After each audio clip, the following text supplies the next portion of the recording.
अपने आत्माओं, हम फिर उसी प्रसंग पर आते हैं कि वो भी लाभ उनको होते हैं जो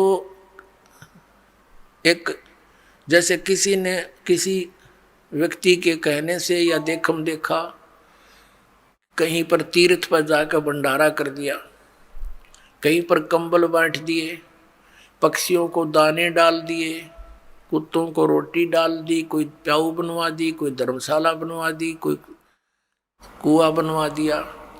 अब परमात्मा कहते हैं जैसे धर्मशाला है, कुएं हैं, कुत्तों को रोटी डालना, पक्षियों को रोटी डालना, ये बहुत अच्छी बात है।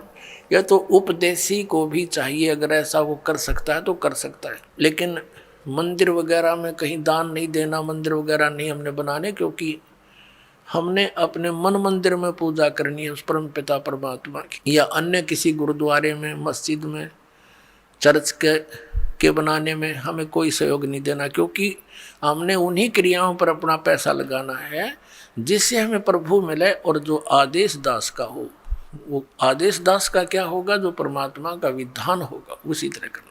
और हमारे लिए कोई मंदिर, मस्जिद, गुरुद्वारे ये अनादरणीय नहीं है, लेकिन उनमें केवल वो महान आत्माओं की, महापुरुषों की मूर्तियां रखी हैं। उन मूर्तियों से, या वहाँ जैसे गुरु ग्रंथ साहिब रखा है, गुरु ग्रंथ साहिब में लिखे वर्णन के आधार से हमने क्रियाएं करने से मोक्ष होगा। केवल किसी गुरुद्वारे के अंदर और गुरु ग्रंथ साहिब को रखकर ही उसका आदर सत्कार करते रहने मात्र से नहीं, आदर सत्कार तो सबका करना। जैसे मूर्ति है, एक सेब की मूर्ति है, सेब की मूर्ति तो प्रेरणा करती है कि ये सेब है, इतना बढ़िया होता है, इसके खाने से क्या लाभ होता है।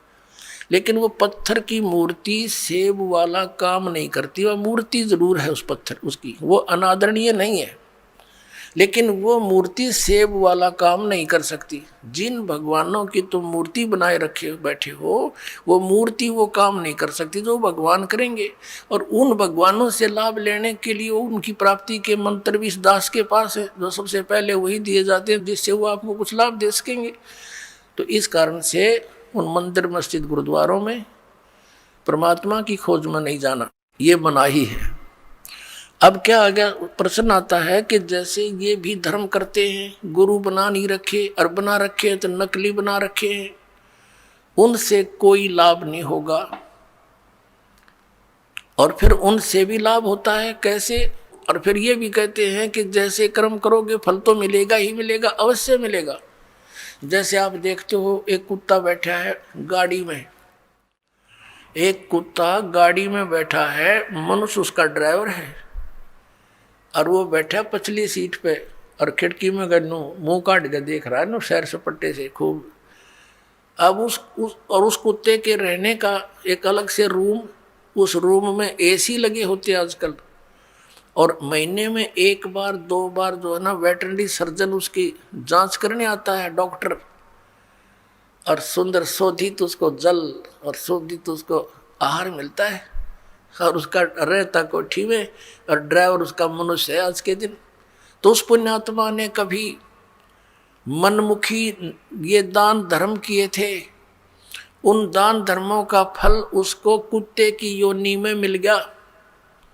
यदि वो मर्यादावत करता, परम संत की शरण लेकर करता, और किसी कारण से मोक्ष प्राप्ति ना होती, यहाँ भी रह जाता, तो उसको वो सुख मिलते जो उसने कुत्ते की योनि में मिले, उसको मनुष्य जीवन में मिलते, वो सुख सारे मिलते किए हुए।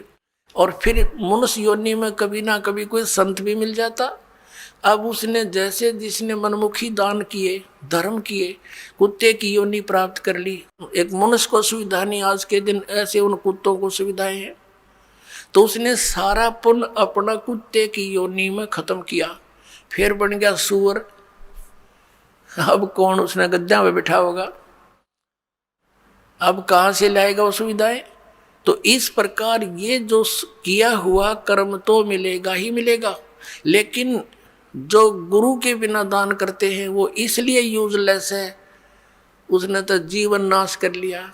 गुरु बिन माला फेरते, गुरु बिन देते दान, गुरु बिन दोनों निष्फल हैं चाहे, पूछो वेद पुराण।